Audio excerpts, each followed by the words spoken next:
완성되지 않는 거야, 작별이? 미루는 거야, 작별을? 기한 없이? 안녕하세요. 책 한 권의 여유로움입니다. 한강 노벨문학 작별하지 않는다.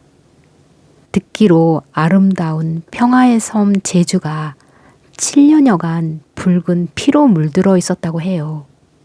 하지만 당사자들조차 쉬쉬 함구해야 했기에 있었던 사실이 아주 먼 전설같이 어슴푸레하기만 했다는 거예요. 반백년이 지나서야 제주 4.3 대학살의 베일이 한 겹, 두 겹 벗겨지긴 했지만요. 이는 마치 독일의 하일리 슐리만이 신화로만 여겨온 트로이 유적지를 발견한 것과 오마주되는 것 같아요. 여전히 잘 이해되지 않는 부분은 경찰의 말굽에 채인 6살 아이를 내버려 두고 가는 경찰의 독선보다 서북 청년회를 앞세운 군검 터벌대의 진압 과정에서 벌어진 무지막지한 대학살보다 50년 이상 봉인해야만 했던 이유인 것 같아요. 공안 당국의 감시와 연자제의 피해가 상상 못할 정도라는 거였겠지요. 왜곡된 세상은 서로 반목할 수밖에 없다는 명징한 상징 같아요. 한강 소설이 탐구한 지점이 그것 같아요. 설명으로 이해할 수 없는 지점을 감각으로 느끼게 해주는 거요. 겹겹이 쌓인 얼음판 같은 냉대의 50여 년을 어떤 논리가 명쾌하게 설명할 수 있을까요? 소설은 3부로 나뉘는데 1부는 경아가 인선의 공방을 찾아가는 시간 흐름에 따른 의식이고 2부는 인선의 공방이 담고 있는 공간의 기억들을 들춰주는 의식이에요. 그리고 3부는 그 시간과 공간을 초월한 가상의 세계 같은 느낌을 줘요. 이는 마치 천재적 명작 보르헤스의 픽션들을 떠올리게 합니다. 픽션들에서 가상의 행성 틀레네는 사건은 존재하지만 공간이 존재하지 않거든요. 시간 속에서 연속적으로 일어나는 사건만을 다뤄요. 이러한 독특한 구조가 한강 노벨 작품의 작품성을 높이면서도 동시에 쉽게 읽히지만은 않는 특징 같아요. 인상적인 장면 위주로 읽어가 볼게요. 얼마 전 끝마친 5월 광주가 제주 4.3을 다뤄야 하게끔 이끈 경아의 악몽으로 시작합니다.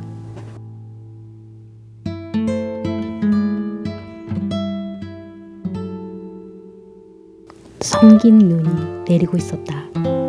내가 서 있는 벌판의 한쪽 끝은 야트막한 산으로 이어져 있었는데 등송이에서부터 이편 아래쪽까지 수천 그루의 검은 통나무들이 심겨 있었다. 여러 연령대의 사람들처럼 조금씩 다른 키에 철길 침목 정도의 굵기를 가진 나무들이었다. 하지만 침목처럼 곧지 않고 조금씩 기울거나 휘어 있어서 마치 수천 명의 남녀들과 야인 아이들이 어깨를 웅크린 채 눈을 막고 있는 것 같았다. 묘비가 여기 있었나? 나는 생각했다. 이 나무들이 다 묘비인가? 우듬지가 잘린 단면바다 소금 결정 같은 눈송이들이 내려앉은 검은 나무들과 그 뒤로 엎드린 봉분들 사이를 나는 걸었다.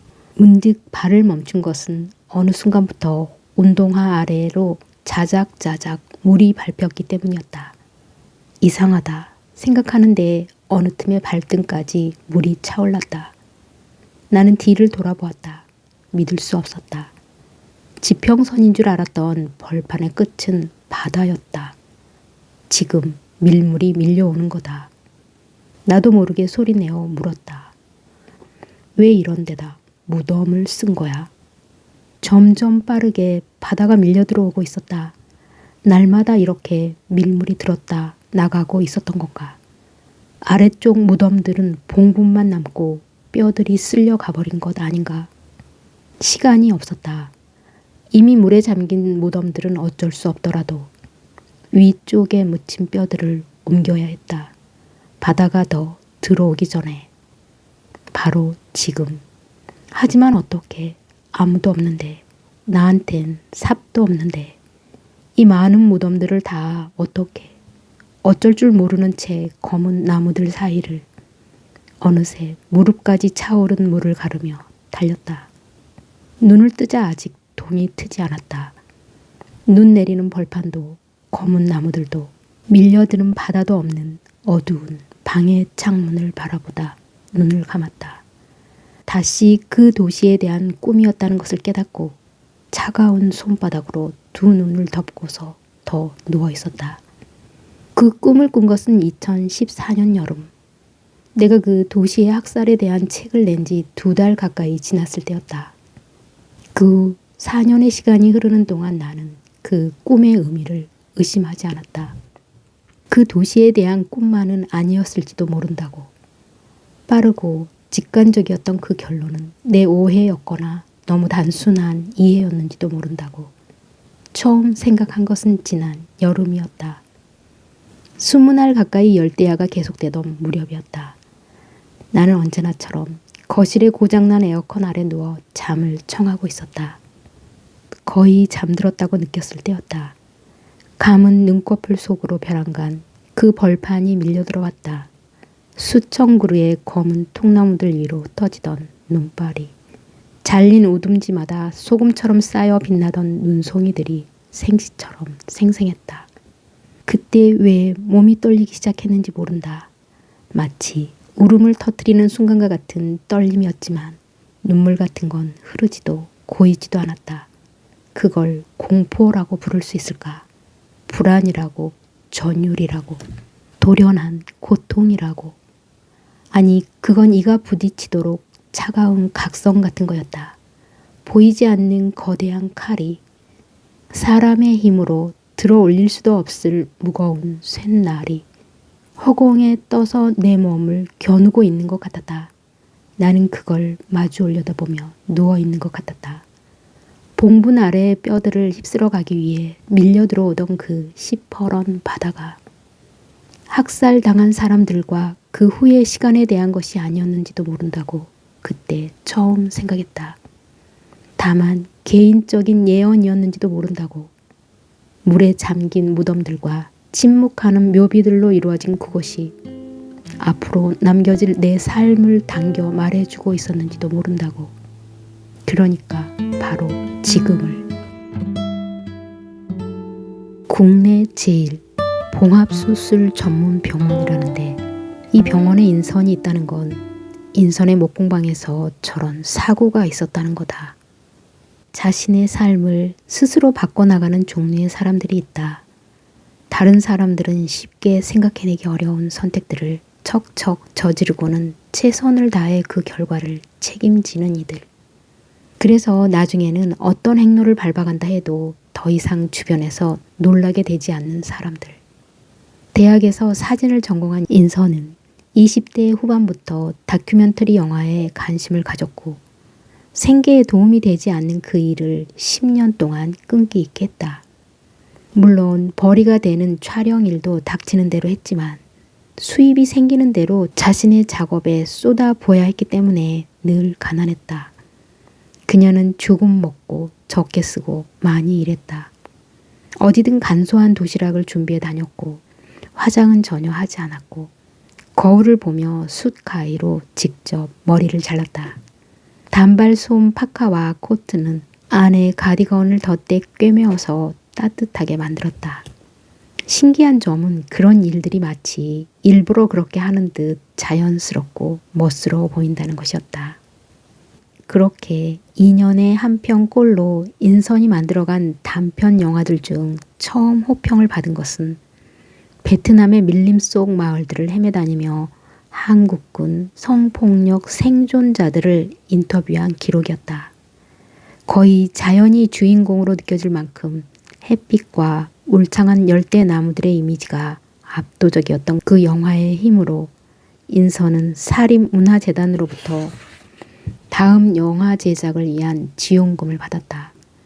비교적 넉넉한 예산으로 인선이 만든 후속작은 1940년대 만주에서 독립군으로 활동했던 할머니의 치매에 걸린 일상을 다룬 것이었다. 딸의 부축을 받으며 실내에서도 지팡이를 짚고 걷는 노인의 텅 빈 눈과 침묵.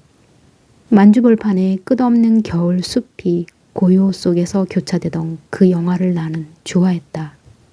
그 다음의 작업도 역사를 통과한 여성들의 증언일이라고 모두 예상했지만 뜻밖의 인선은 그녀 자신을 인터뷰했다. 그림자와 무릎과 손, 그늘 속 희끄무레한 형체로만 노출된 여자가 영상 속에서 천천히 말을 이어갔는데 그녀의 목소리를 아는 주변 사람들이 아니라면 인터뷰이가 누구인지조차 파악할 수 없었을 것이다. 1948년 제주의 흑백 영상 기록들이 잠깐씩 삽입되었을 뿐 내러티브가 끊어져 있으며 말 사이에 침묵이 긴 그늘진 회벽과 빛의 얼룩들이 러닝타임 내내 사라졌다 나타나기를 반복한 그 영화는 앞의 작품들과 비슷한 전공법의 감동을 기대했던 사람들에게 당혹감과 실망을 안겨주었다. 평가와 무관하게 인선은 그 세 편을 연결해 첫 장편 영화를 만들 계획이었는데 스스로 삼면화라고 불렀던 그 작업을 어째서인지 중도에 접은 뒤 국비 지원이 되는 목수학교에 지원해 합격했다. 그 전부터 인선이 집 근처 목공방에 드나드는 걸 좋아했던 것을 난 알고 있었다. 일을 쉬는 기간이면 며칠씩 그곳에 틀어박혀 목재를 켜고 상판을 짜서 자신이 쓸 목가구를 직접 만드는 걸 신기해하기도 했다. 하지만 그녀가 정말로 영화를 그만두고 목수가 되었다고는 믿을 수 없었다. 1년 과정의 목수학교를 채 마치기 전에 어머니를 돌보기 위해 제주로 아주 내려가겠다고 했을 때도 마찬가지였다. 잠시 고향에 머물다 올라와 다시 영화 일을 할 거라고 생각했다. 나는 로비 가운데 엉거주춤 서서 해전문 바깥을 돌아보았다. 현금을 찾아야 한다고 나는 생각했다. 로비 끝에 있는 현금 인출기를 향해 걸으며 내 신분증의 쓸모가 무엇일까를 생각했다. 시간을 다투는 수술이라 보호자 동의 없이 이미 끝마쳤고 수술비와 입원비를 보증할 사람이 이제 필요하게 된 걸까? 인선에게는 부모도 형제도 배우자도 없으니까. 인선아, 내가 불렀을 때 그녀는 6인실의 가장 안쪽 침대에 누워 내가 방금 들어선 유리문 뒤편을 초조하게 응시하고 있었다. 지금 그녀가 기다리는 사람은 내가 아닌 것이다. 간호사나 의사 같은 누군가의 도움이 급히 필요한 건지도 모른다. 하지만 문득 정신이 든 듯 인선은 나를 알아보았다. 그렇잖아도 큰 눈이 더 크게 열리며 빛나고 이내 초승달처럼 가늘어지며 잔주름이 눈가에 잡혔다. 왔구나. 입모양으로 그녀가 말했다. 어떻게 된 거야?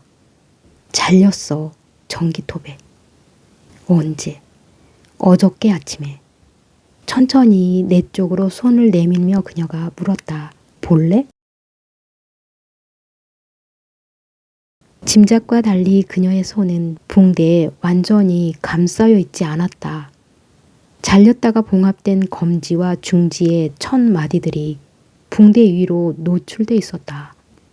흘린 지 얼마 되지 않은 듯 아직 선홍색을 띤 피와 검게 산화된 피가 뒤섞여 수술 자국들을 덮고 있었다. 나도 모르게 움찔 눈시울이 떨렸던 모양이다. 이런 건 처음 봤지. 어떻게 대답해야 할지 모른 채 나는 그녀를 건너다 봤다. 나도 처음 봤어. 처음엔 그냥 깊이 벤 줄만 알았어. 그런데 조금 지나니까 믿을 수 없게 아픈 거야. 찢어진 목장갑을 어렵게 벗었더니 손가락 마디 2개가 안에 있었어. 그녀가 속삭이는 말을 정확히 들으려면 달싹이는 입 모양을 살펴야 했다. 핏기가 빠져나간 입술이 보랏빛에 가까웠다. 피가 솟구친 건 그 순간이야. 지혈을 해야 한다고 퍼뜩 생각했는데 그 다음은 기억이 안 나. 전기 장비를 쓸 땐 아무리 손이 시려도 목장갑을 끼면 안 되는데 전적으로 내 실수야. 병실 유리문이 열리는 소리에 인선이 고개를 돌렸다. 인선이 좀 전부터 기다리던 사람이 왔다는 걸 문득 안도하는 그녀의 표정으로 미뤄 알 수 있었다. 짧은 머리에 밤색 앞치마를 두른 60대 초반의 여자가 우리를 향해 걸어왔다. 제 친구예요. 여전히 성대를 울리지 않으며 인선이 여자에게 나를 소개했다. 간병해 주시는 분이야. 이 교대로 돌봐주셔. 낮 시간에. 서글서글한 인상의 간병인이 웃으며 나에게 인사했다. 간병인은 알코올 냄새가 훅 끼쳐오는 펌프식 손 소독제로 두 손을 꼼꼼히 소독하고는 침대 옆 협탁에 놓여있던 알루미늄 상자를 가져와 자신의 무릎에 놓았다. 거의 기적 같은 건 가깝게 지내던 아랫동네 할머니가 마침 제주 병원에 갈 일이 있어서 아들이 모시러 온 거야. 트럭으로 대형 택배 일을 하는 분인데 할머니가 잠깐 나한테 귤 한 상자를 주고 가자고 해서 같이 우리 집에 들른 거야. 공방에 불이 켜져 있는데 대답이 없는 게 이상해서 들어와 보니 내가 기절해 있었대. 피가 너무 나니까 일단 지혈을 하고 나를 트럭 진칸에 싣고 제주 병원까지 달렸대. 내 손가락 마디 2개는 목장갑제로 할머니가 들고 섬엔 봉합수술을 하는 의사가 없어서 가장 빨리 서울 가는 비행기를. 인선의 속삭임이 끊어졌다. 간병인이 바늘 하나를 소독한 뒤 인선의 집게손가락에 가져가 아직 피가 굳지 않은 봉합된 자리를 서슴없이 찔렀기 때문이다. 인선의 손과 입술이 동시에 떨렸다. 수술은 잘 됐대. 여전히 속삭이고 있었지만 통증을 참기 위해 힘을 줘서인지 이따금씩 가느다란 유성음이 단어 사이로 새어들었다. 이제부터 중요한 건 피가 멈추지 않게 하는 거야. 그녀가 온 힘을 다해 속삭여 말하고 있었기 때문에 병실 입구 쪽에 걸린 텔레비전에서 흘러나오는 뉴스 앵커의 목소리가 참을 수 없이 거슬렸다. 봉합 부위에 딱지가 앉으면 안 된대. 계속 피가 흐르고 내가 통증을 느껴야 한대. 안 그러면 잘린 신경 위쪽이 죽어버린다고 했어. 멍하게 나는 되물었다. 신경이 죽으면 어떻게 되는데? 불쑥 인선의 얼굴이 아이처럼 밝아져 하마터면 함께 웃을 뻔했다. 뭐 썩는 거지. 수술한 위쪽 마디가. 그렇게 안 되도록 3분에 한 번씩 이걸 하는 거야. 24시간 동안 간병인이 곁에서. 3분에 한 번? 상대의 말을 따라할 줄밖에 모르게 된 사람처럼 나는 되물었다. 그럼 잠은 어떻게? 난 그냥 누워있고 밤에 오시는 분은 깜빡깜빡 졸다가 바늘로 찔러주셔. 앞으로 3주 정도? 새로 선혈이 흐르며 더 성이 나 부풀어 오른 그전에도 부어 있었던 그녀의 손가락들을 나는 뚫어지게 들여다봤다. 더 지켜보고 싶지 않아 고개를 든 순간 인선과 눈이 마주쳤다. 끔찍하지? 아니 라고 나는 대답했다. 내가 봐도 끔찍한데. 아니야 인선아. 나는 2번째로 거짓말을 했다. 사실 난 포기하고 싶어 경아야. 그녀는 거짓말을 하지 않고 있었다. 의료진은 내가 당연히 포기하지 않을 거라고 생각해. 특히 오른손 집게손가락은 누구에게나 중요하니까. 그 검게 그늘진 눈덩이 아래로 인선의 눈이 빛났다. 하지만 처음부터 깨끗이 포기했다면 제주 병원에서 절단 부위를 꿰매기만 하면 간단히 끝나는 거였는데. 난 고개를 흔들었다. 너는 카메라를 다루는 사람이잖아. 당장 셔터를 누르려고 해도 그 손가락이 필요할 텐데. 네 말이 맞아. 그리고 설령 지금 포기한다 해도 없어진 손가락의 통증을 평생 느끼는 경우가 많아서 의사는 권하지 않는다고 했어. 3주라니 너무 길다. 그런 말이 위로가 되는 것인지 모른 채 나는 중얼거렸다. 간병비도 많이 나올 텐데. 그렇지, 보험이 안 되니까. 그래서 가족이 있는 사람들은 간병인을 안 쓴대. 가까운 사이에 계속 이렇게 해야 하는 게 물론 힘들지만 비용을 아끼려면 어쩔 수 없어서. 내가 인선의 가족이 아니어서 다행이라고 그 순간 생각해버렸다. 내 손으로 3분에 한 번씩 저 바늘들을 그녀의 손가락에 찌르지 않아도 된다는 사실이 그녀가 어떻게 간병비를 치를 것인지 의문이 떠오른 건 그 다음이었다. 마이너스 통장이 있긴 한데 마이너스일 때는 아주 가끔뿐이야.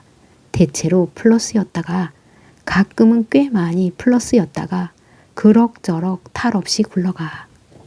딸깍 소리를 내며 알루미늄 상자가 다시 열렸다.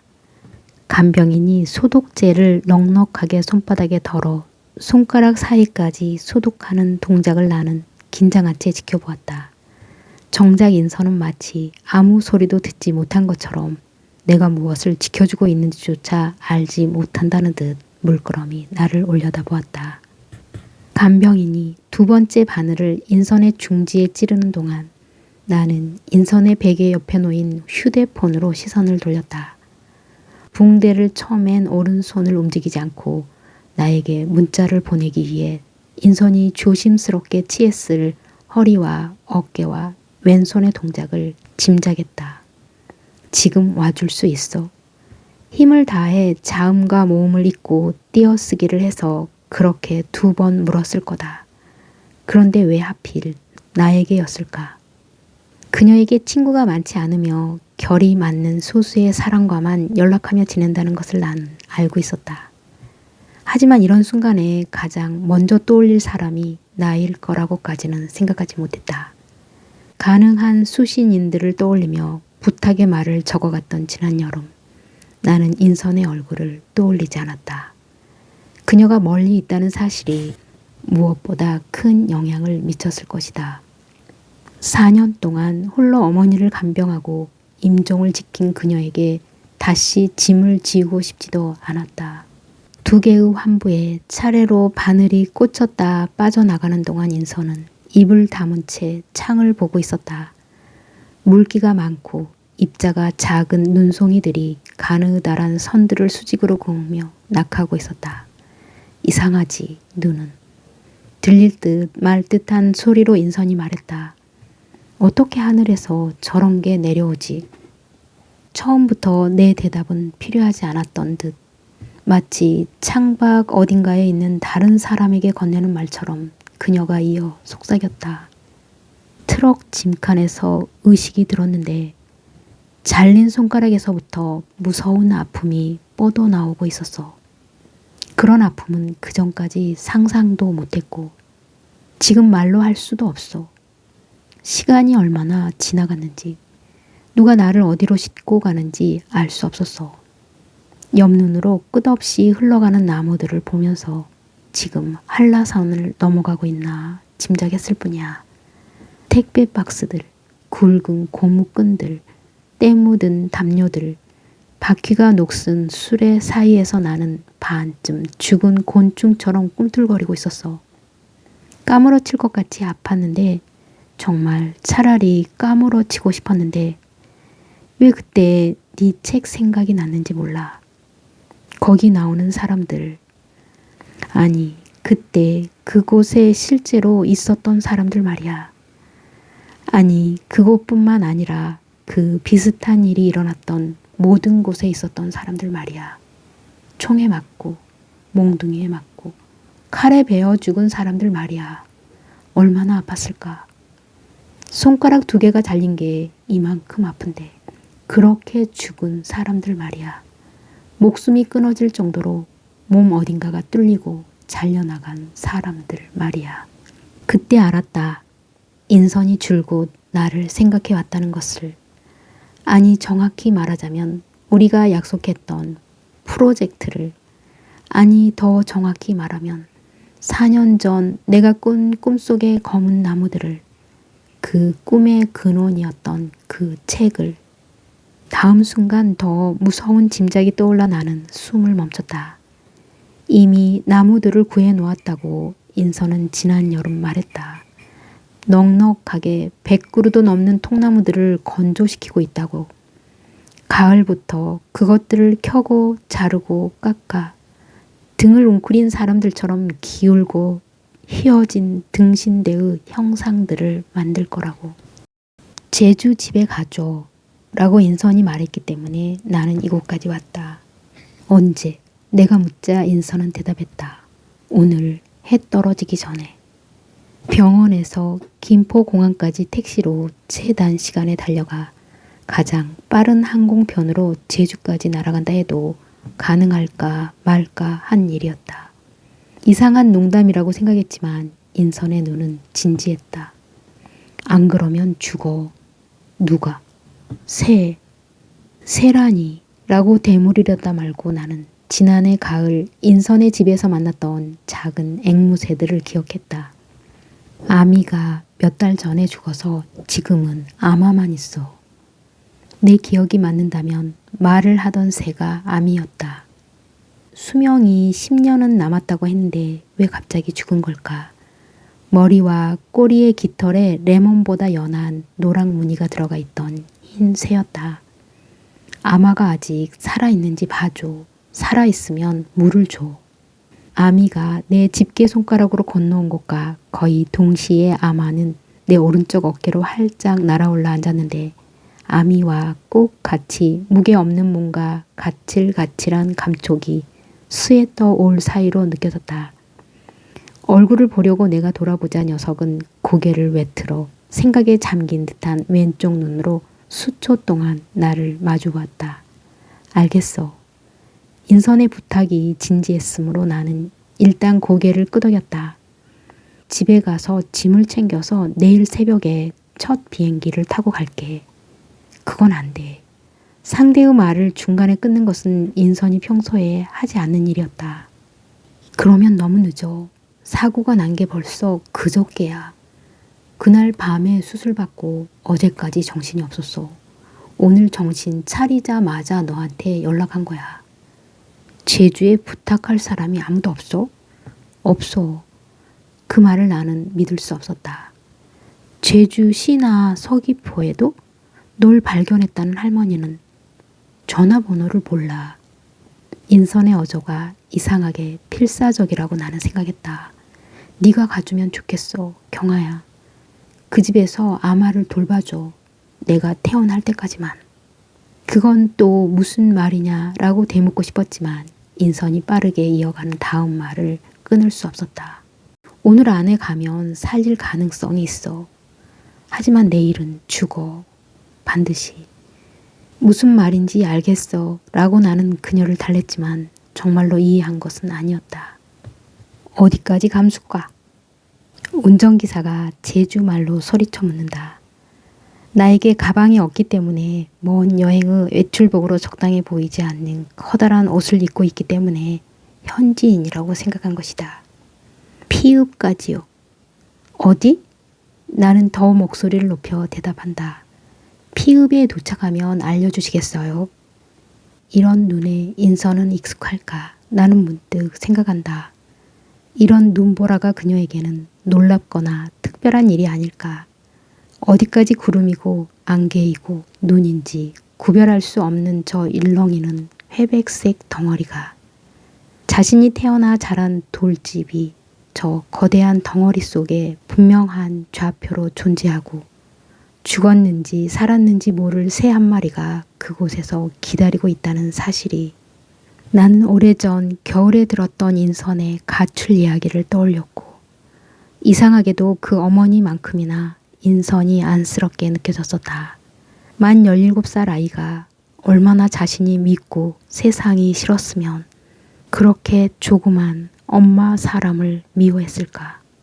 실톱을 깔고 잔다고, 악몽을 꾸며 이를 갈고 눈물을 흘린다고, 음성이 작고 어깨가 공처럼 굽었다고.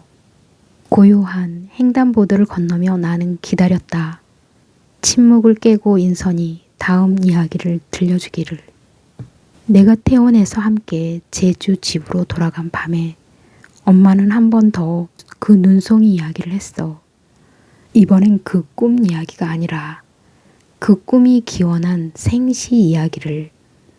아직 회복도 안 된 나에게 또다시 도망갈 힘이 있을 거라고 생각했는지 밤새 곁에 누워서 내 손목을 잡고 잠결에 놓았다가 흠칫 놀라 다시 꽉 붙잡으면서 엄마가 어렸을 때 군경이 마을 사람들을 모두 죽였는데 그때 국민학교 졸업반이었던 엄마랑 17살 이모만 당숙내에 심부름을 가 있어서 그 일을 피했다고 엄마는 말했어. 다음날 소식을 들은 자매 둘이 마을로 돌아와 오후 내내 국민학교 운동장을 헤매 다녔대. 아버지와 어머니, 오빠와 8살 여동생 시신을 찾으려고. 여기저기 포개지고 쓰러진 사람들을 확인하는데 간밤부터 내린 눈이 얼굴마다 얇게 덮여서 얼어 있었대. 눈 때문에 얼굴을 알아볼 수 없으니까 이모가 차마 맨손으로 못하고 손수건으로 일일이 눈송이를 닦아내 확인을 했대. 내가 닦을 테니까 너는 잘 봐 라고 이모가 말했다고 했어. 죽은 얼굴들을 만지는 걸 동생한테 시키지 않으려고 그랬을 텐데 잘 보라는 그 말이 이상하게 무서워서 엄마는 이모 소매자락을 붙잡고 질끈 눈을 감고서 매달리다시피 걸었대. 보라고, 네가 잘 보고 얘기해 주라고 이모가 말할 때마다 눈을 뜨고 억지로 봤대. 그날 똑똑히 알았다는 거야. 죽으면 사람의 몸이 차가워진다는 걸. 맨 뺨에 눈이 쌓이고 피 어린 살얼음이 낀다는 걸. 그때까지 난 전혀 몰랐어. 외조 부모님이 안 계시고 친척이 큰이모 식구들 뿐인 게 그저 유난히 엄마 형제가 적은 거라고 생각했지. 아마 나 말고도 많은 아이들이 그랬을 거야. 그때도 지금도 어른들은 그 이야기를 꺼내지 않으니까. 그날 밤 엄마가 나에게 그 이야기를 한 건 뭐랄까 어떤 열기에 사로잡혔기 때문인 것 같아. 아니, 냉기라고 하는 게 맞을지도 몰라. 엄만 추운 사람처럼 계속 턱을 떨고 있었으니까. 뼛속까지 잘 안다고 생각했던 조용하고 슬픈 할머니의 모습이 아니어서 나는 혼란스러웠어. 그 순간 엄마를 다른 사람으로 만든 게 처음으로 딸에게 들려주는 수십 년 전의 일인지 최근에 딸을 잃을 뻔한 사고의 충격인지 분명하지 않았어. 다만 이상한 건 엄마가 내 가출에 대해 그때에도 그 후로도 전혀 입에 담지 않았다는 거야. 내 행동을 탓하지 않았고 이유조차 묻지 않았어. 수십 년 전 그 일에 대해서도 마찬가지였어. 어린 자매가 가족들의 시신을 찾아내 장사를 치른 과정에 대해서도 그 어떤 끈기와 행운으로 살아남았는지에 대해서도 이야기하지 않았어. 오직 그 눈에 대해서만 말했을 뿐이야. 수십 년 전 생시에 보았고 얼마 전 꿈에서 보았던 녹지 않는 그 눈송이들의 인과관계가 당신의 인생을 꿰뚫는 가장 무서운 논리이기라도 한 것처럼 엄마는 계속해서 말했어. 내가 눈만 오면 내가 그 생각이 남죠. 생각을 안 하젠 해도 자꾸만 생각이 남서. 헌디 너가 그날 밤 꿈에 그토록 얼굴에 눈이 희영하게 묻었으네. 내가 새벽에 눈을 뜨자마자 이 애기가 죽었구나 생각을 했쥬. 어이구, 난 너가 죽은 줄만 알았끄네. 그 후로 엄마는 다시 그 얘기를 꺼내지 않았는데 이야기는커녕 내색조차 하지 않았는데 이렇게 눈이 내리면 생각나. 내가 직접 본 것도 아닌데 그 학교 운동장을 저녁까지 헤매 다녔다는 여자애가 17살 먹은 언니가 어른인 줄 알고 그 손매자락에 눈을 뜨지도 감지도 못하고 그 팔에 매달려 걸었다는 13살 아이가. 인선이 고개를 돌려 돌아보는 안방 쪽을 나도 돌아본다. 반쯤 열린 미닫이 문 너머로 보이는 것은 어둠뿐이다. 아버지 손이 물그릇을 받을 수 없을 만큼 떨렸던 건 한순간의 감정 때문이 아니야. 심장자리에 주먹을 얹으며 인선이 말한다. 이것보다 조금 넓은 돌을 데워서 여기 얹고 안방 벽에 기대 앉아 계시곤 했어. 눕는 것보다 그 자세가 숨이 잘 나온다고 했어. 검은 파카 위로 얹힌 인선의 창백한 주먹에 푸르스름한 정맥들이 붉어진 것을 나는 본다. 돌보다 심장과 더 닮은 주먹이다. 돌이 식으면 아버지가 나를 불렀어. 미지근해진 그걸 들고 내가 부엌으로 가면 엄마가 받아서 냄비에 넣고 끓였어. 까만 돌에 숭숭 뚫린 구멍에서 거품이 일 때까지 지켜봤던 기억이 나. 뜨거운 물을 엄마가 따라 버리고 행주에 돌을 싸서 주면 받아들고 아버지에게 갔어. 인선이 가슴에서 주먹을 뗀다. 심장을 내려놓듯 식탁 위에 가만히 놓는다. 심장이 아프셨어? 협심증 약을 드셨어. 결국 심근경색이 왔어. 덤덤하게 그녀가 대답한다. 손이 떨리던 것도 고문 후유증이었어. 여기쯤 멈춰서서 엄마는 저 건너를 봤어. 기슭 바로 아래까지 차오른 물이 폭포 같은 소리를 내면서 흘러갔어. 저렇게 가만히 있는 게 물 구경인가? 생각하며 엄마를 따라잡았던 기억이 나. 엄마가 쪼그려 앉길래 나도 옆에 따라 앉았어. 내 기척에 엄마가 돌아보고는 가만히 웃으며 내 뺨을 손바닥으로 쓸었어. 뒷머리도 어깨도 등도 이어서 쓰다듬었어. 뻐근한 사랑이 살갗을 타고 스며들었던 걸 기억해. 골수에 사무치고 심장이 오그라드는 그때 알았어. 사랑이 얼마나 무서운 고통인지. 섬으로 돌아온 뒤 가끔 그날을 생각했어. 급격히 상태가 나빠진 엄마가 밤마다 아이처럼 기어서 문턱을 넘어오면서부터는 더 자주 잠들어 있던 내 입에 손가락을 물리고 얼굴을 쓰다듬으면서 엄마는 아이처럼 울었어. 짜고 끈끈한 그 손가락을 억지로 빼내지 못하고 나는 견뎠어. 장사처럼 힘이 세진 엄마가 숨을 못 쉬도록 나를 껴안을 때는 다른 길이 없어서 마주 껴안았어. 우리 말고는 아무도 없는 집의 어둠 속에서 그 으스러지는 포옹이 계속될수록 점점 엄마와 나의 몸을 구별할 수 없게 되었어. 얇은 피부, 그 아래 한 줌 근육, 미지근한 체온과 혼란이 나의 것들과 뒤섞여서 한 덩어리가 되었어. 엄마는 나를 죽어가는 동생이라고만 생각하지 않았어. 언니라고 믿을 때가 더 많았고 어떨 때는 낯선 사람으로 여겼어. 자신을 구하러 온 모르는 어른, 무서운 악력으로 내 손목을 붙잡고 엄마는 말했어. 구해줍소. 해가 저물면 엄마는 더 깊은 혼란에 빠져 집 밖으로 나가고 싶어 했어. 바깥이 얼마나 춥든 걸친 옷이 얼마나 얇든 상관하지 않았어.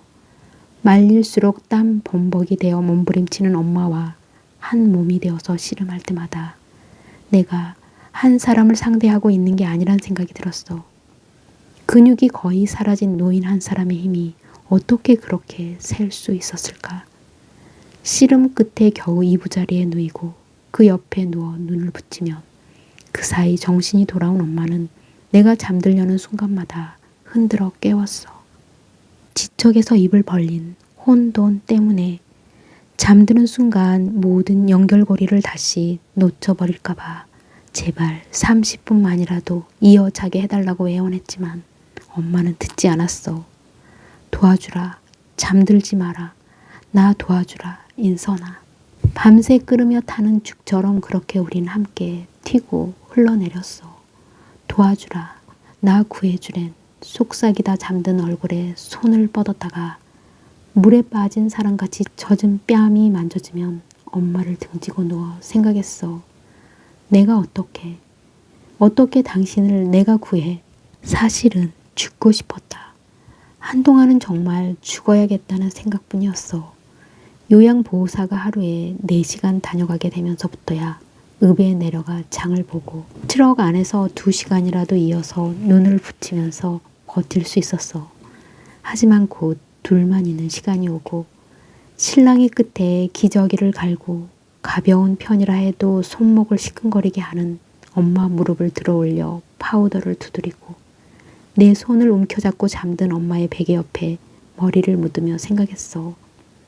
영원히 시간이 흐르지 않는다. 아무도 구하러 오지 않는다. 엄마의 정신이 극도로 맑아지는 순간들이 섬광처럼 찾아왔어. 예리하게 벼린 칼 같은 기억들이 엄마를 습격하는 때가. 그럴 때면 엄마는 이야기하고 또 이야기했어. 메스에 몸 가운데가 벌어진 사람처럼, 피투성이 기억들이 끝없이 쏟아져 나오는 것처럼. 그 섬광이 지나가는 즉시 더한 혼란이 찾아왔어. 나를 끌고 기어가 식탁 아래 숨곤 했는데 그때 엄마 머릿속 지형도에서 안방은 어릴 적 살던 한진의 집이고 내 방은 외가, 부엌으로 이어가는 길은 숲이었던 것 같아. 식탁 아래에서 날 껴안고 있던 엄마가 내 이름을 정확히 불러 놀라기도 했어. 그때 태어나지도 않았던 나를 지키려고 엄마는 턱을 떨었어. 머릿속 수천 개의 퓨즈들에 일제히 불꽃 튀는 전류가 흘렀다가 하나씩 끊기는 것 같은 과정을 나는 지켜봤어. 어느 순간부터 엄마는 나를 동생이나 언니로 생각하지 않았어. 자신을 구하러 온 어른이라고 믿지도 않았고 더 이상 도와달라고 하지도 않았어. 점점 나에게 말을 걸지 않고 가끔 말한다 해도 단어들이 섬처럼 흩어졌어. 아니, 라는 대답까지 하지 않게 되었을 때부터는 원하고 청하는 것도 없어졌어. 하지만 내가 까서 준 귤을 받아들면 평생 새겨진 습관대로 반을 갈라 큰 쪽을 나에게 건네며 가만히 웃었어. 그럴 때면 심장이 벌어지는 것 같았던 기억이 나. 아이를 낳아 기르면 이런 감정을 느끼게 되는 걸까 생각했던 것도. 그 즈음부터 엄마는 잠을 잤어. 언제 그렇게 나에게 잠재우지 않고 언제 그렇게 나에게 잠재우지 않는 고통을 주었느냐는 듯 하루에 3분의 2, 나중엔 3분의 3 이상을 잤어. 호스피스 병동에서 보낸 마지막 한 달은 거의 종일 잠들어 있었어.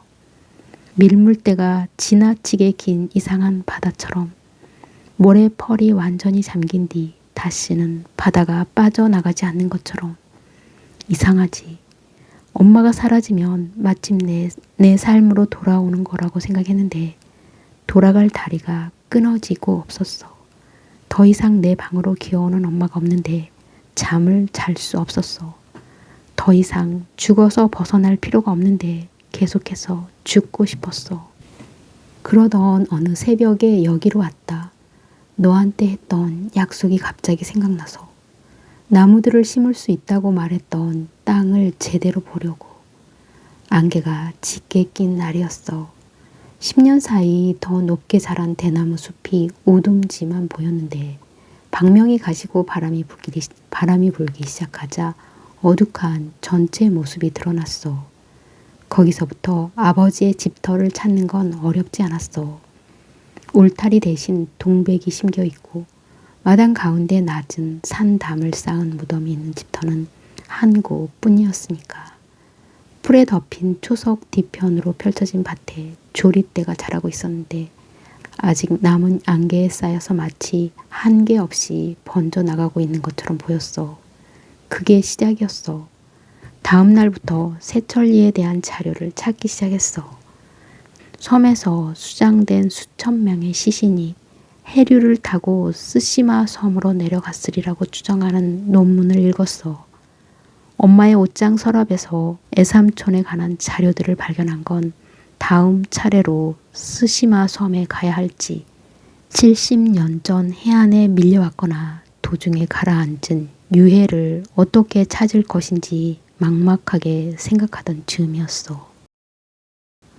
무거운 배의 키를 돌리듯 그때 방향을 틀었어. 엄마가 모은 자료들의 빈자리에 내가 새로 찾은 것들을 메꿔 넣으며 하루하루를 보냈어. 1960년 당시 엄마가 이 집과 대구와 경산을 오가며 몸을 실었을 배편과 버스, 기차의 경로를 추측하고 시간을 계산하면서는 내가 서서히 미쳐가고 있다고 느꼈어. 낮에는 공방에서 나무를 깎고 밤이면 안채로 돌아와 구술 증언 자료를 읽었어. 자료마다 다른 사망자들의 데이터를 대조해 확정했어. 50년 봉인이 해제된 후 접근 가능해진 미군 기록물들과 당시 언론 보도, 1948년과 49년에 재판 없이 수감된 제주 수영인 명부와 보도연맹 학살 사이에서 사건들을 복기했어. 자료가 쌓여가며 윤곽이 선명해지던 어느 시점부터 스스로가 변형되는 걸 느꼈어. 인간이 인간에게 어떤 일을 저지른다 해도 더 이상 놀라지 않을 것 같은 상태. 심장 깊은 곳에서 무엇인가가 이미 떨어져 나갔으며 움푹 파인 그 자리를 적시고 나온 피는 더 이상 붓지도 힘차게 뿜어지지도 않으며 너덜너덜한 절단면에서는 오직 단념만이 멈춰줄 통증이 깜빡이는. 그게 엄마가 다녀온 곳이라는 걸 난 알았어. 악몽에서 깨어 세수를 하고 거울을 보면 그 얼굴에 끈질기게 새겨져 있던 무엇인가가 내 얼굴에서도 배어나오고 있었으니까. 믿을 수 없는 건 날마다 햇빛이 들어온다는 거였어.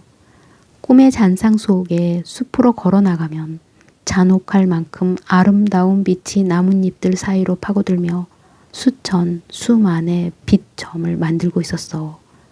뼈들의 형상이 그 동그라미들 위로 어른거렸어. 활주로 아래 구덩이 속에서 무릎을 구부린 키 작은 사람을. 그 사람뿐 아니라 그 곁에 누운 모든 사람들이 살과 얼굴을 입는 한영을 그 빛 속에서 봤어. 흑백이 아니라 선혈로 얼룩진 옷을 입고 그 구덩이 속에 방금까지 살아있었던 부드러운 어깨와 팔과 다리로. 내 인생이 원래 무엇이었는지 더 이상 알 수 없게 되었어. 오랫동안 애써야 가까스로 기억할 수 있었어. 그때마다 물었어. 어디로 떠내려가고 있는지, 이제 내가 누군지. 그 겨울 3만 명의 사람들이 이 섬에서 살해되고 이듬해 여름 육지에서 20만 명이 살해된 건 우연의 연속이 아니야.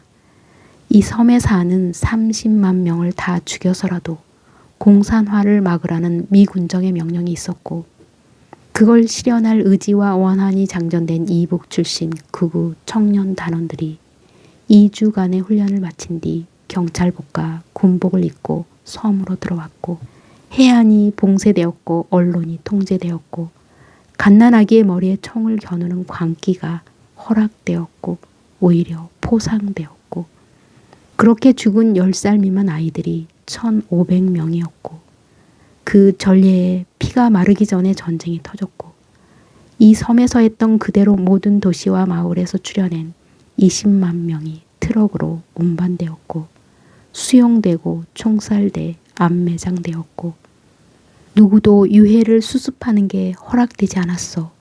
전쟁은 끝난 게 아니라 휴전된 것뿐이었으니까. 낙인 찍힌 유족들도 입을 떼는 순간 적의 편으로 낙인 찍기를 다룬 모든 사람들도 침묵했으니까. 골짜기와 광산과 활주로 아래에서 구슬 무더기와 구멍 뚫린 조그만 두개골들이 발굴될 때까지 그렇게 수십 년이 흘렀고 아직도 뼈와 뼈들이 뒤섞인 채 묻혀 있어. 그 아이들, 절멸을 위해 죽은 아이들. 그 아이들을 생각하다 집을 나선 밤이었어. 태풍이 올 리 없는 10월이었는데 돌풍이 숲을 지나가고 있었어. 달을 삼켰다 뱉으며 구름들이 달리고 별들이 쏟아질 듯 무더기로 빛나고 모든 나무들이 뽑힐 듯 몸부림쳤어. 가지들이 불같이 일어서 날리고 점포 속으로 풍선처럼 부푸는 바람이 거의 내 몸을 들어 올리려고 했어. 한 발씩 힘껏 땅을 디디고 그 바람을 가르며 걷던 한순간 생각했어. 그들이 왔구나. 무섭지 않았어. 아니, 숨이 쉬어지지 않을 만큼 행복했어. 고통인지 황홀인지 모를 이상한 격정 속에서 그 차가운 바람의 몸을 입은 사람들을 가르며 걸었어. 수천 개의 투명한 바늘이 온 몸에 꽂힌 것처럼 그걸 타고 수혈처럼 생명이 흘러들어오는 걸 느끼면서 나는 미친 사람처럼 보였거나 실제로 미쳤을 거야. 심장이 쪼개질 것 같이 격렬하고 기이한 기쁨 속에서 생각했어. 너와 하기로 한 일을 이제 시작할 수 있겠다고. 눈 속에서 나는 기다렸다. 인선이 다음 말을 잊기를, 아니 잊지 않기를. 이상해 경아야. 네 생각을 날마다 했는데 정말 네가 왔어. 하도 생각해서 거의 네가 보일 것 같은 때도 있었는데 캄캄한 어항을 들여다보는 것처럼 유리에 얼굴을 붙이고 끈질기게 들여다보면 뭔가 안쪽에서 어른거리는 것 같지. 무엇이 지금 우릴 보고 있나 나는 생각했다. 우리 대화를 듣고 있는 누가 있나. 아니 침묵하는 나무들 뿐이다. 이 기슭에 우리를 밀봉하려는 눈 뿐이다. 우리 프로젝트 말이야. 생각해보니 내가 제목을 묻지 않았어. 나는 대답했다. 작별하지 않는다. 작별하지 않는다. 완성되지 않는 거야? 작별이? 미루는 거야? 작별을? 기한 없이? 인선이 있는 병원에 연락하려면 불 켜진 집들의 문을 두드려 전화를 쓰게 해달라고 청해야 할 거다. 봉합한 신경이 끊어진 걸까? 나는 생각했다. 어깨를 절개한다던 수술을 받은 걸까? 마취가 잘못되었을까? 다른 의료사고가 있었나? 내 답을 듣기를 체념한 듯 인선이 오른손에 목장갑을 끼웠다. 성난 듯 달그락거리는 주전자의 손잡이를 집어들고 작업대에 나란히 놓은 2개의 머그잔에 뜨거운 물을 부었다. 자신의 잔을 들고 작업대에 기대서며 인선이 활짝 웃었다. 그 미소가 가시지 않은 입술이 찻잔에 닿는 걸 보며 나는 생각했다. 저렇게 뜨거운 것을 혼이 마실 수 있나? 잔에서 입술을 뗀 인선과 눈이 마주쳤을 때 나는 생각했다. 그녀의 뱃속에도 이 차가 퍼지고 있을까? 인선이 혼으로 찾아왔다면 나는 살아있고 내가 혼으로 찾아온 것일 텐데 이 뜨거움이 동시에 우리 몸속에 번질 수 있나? 블라우스와 헐렁한 바지가 날개처럼 부풀어 오른 여자의 뒷모습이 내 눈앞에 떠오른 건 그때였다. 볼펜 촉을 힘껏 누르고 모든 핵을 꺾어 쓰는 사람. 포기하자. 이감한 날짜를 기일로 하자. 섬으로 돌아오는 배에 혼자 올라 방금 들은 말을 곱씹는 사람. 마침내 수만 조각의 뼈들 앞에 다다른 사람.